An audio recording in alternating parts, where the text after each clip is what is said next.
بسم اللہ الرحمن الرحیم۔ السلام علیکم ورحمۃ اللہ وبرکاتہ۔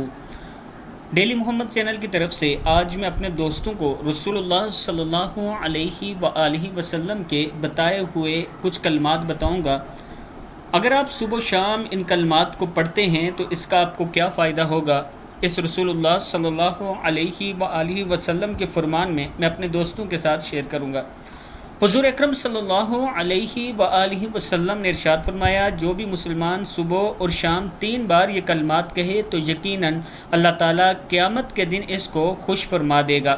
کلمات کیا ہیں؟ بسم اللہ الرحمن الرحیم، رضیت باللہ ربا وبالاسلام دینا وبمحمد نبیا۔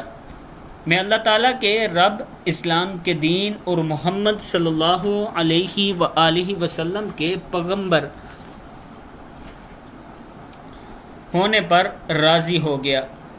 ترمذی کی حدیث ہے۔ میں اپنے دوستوں سے گزارش کروں گا کہ اس ویڈیو کو آپ نے آگے ضرور شیئر کرنا ہے۔ السلام علیکم ورحمۃ اللہ وبرکاتہ۔